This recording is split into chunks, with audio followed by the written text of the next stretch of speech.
Tumataas ba ang LDL mo sa low carb? Tapos kinabahan ka agad. Then nung nagpunta ka ng doktor, nakita yung total cholesterol mo, nagpanik yung doktor. Sinisi yung diet, nagbigay ng opinion, kahit wala naman siyang idea kung ano talaga nangyayari sa katawan ng tao kapag naka-low carb. And then binigyan ka ng statins at sinabing pababae ng cholesterol mo dahil magkukos daw ito ng baradong ugat.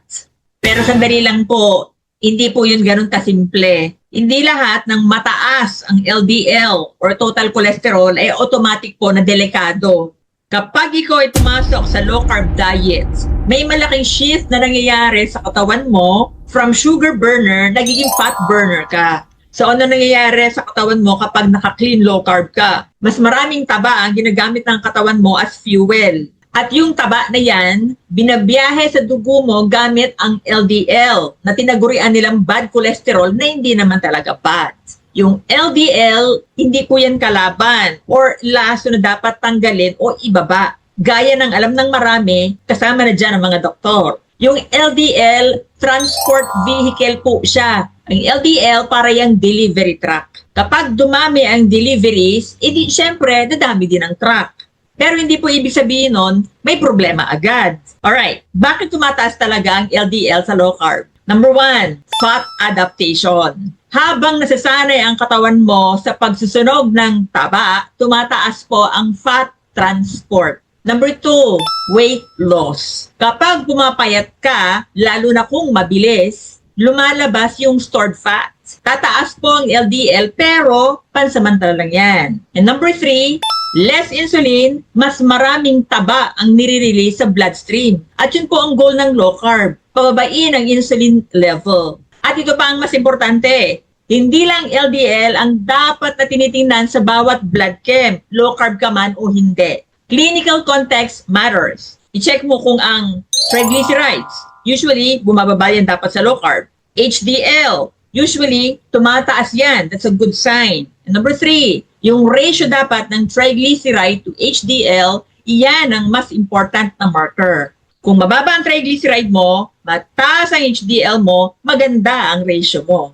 Then most likely, mas gumaganda ang metabolic health mo. Nariribot kasi ang metabolism mo. Let's break it down. Karaniwan, 3 to 6 months bago mag-stabilize ang LDL sa low carb. Pero hindi yun one size fits all ha. For the first 4 and 12 weeks, may adjustment phase. Dito kadalasan tumataas ang LDL. Bakit?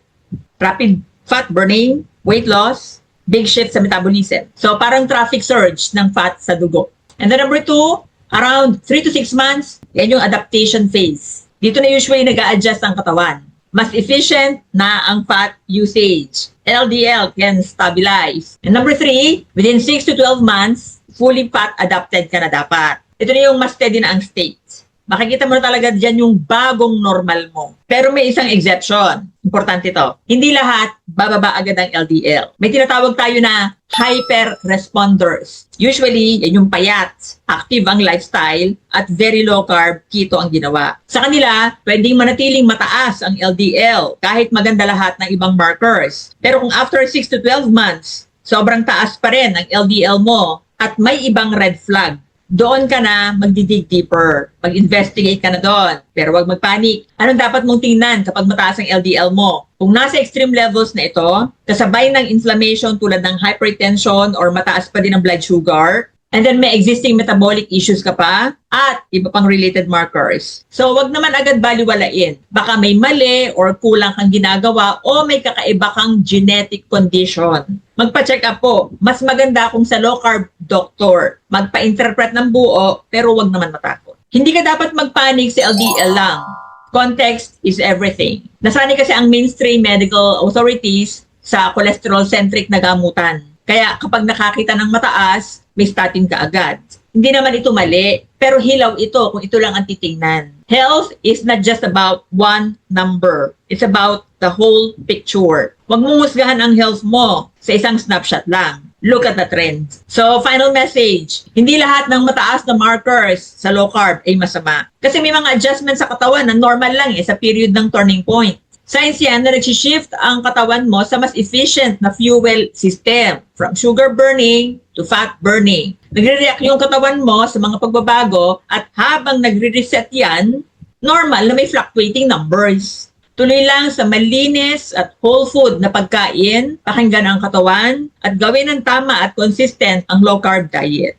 Ikaw, tumas ba yung LDL mo sa low-carb? Nagpanik ka ba? Comment ka lang ha. I wish you health everyone. God bless.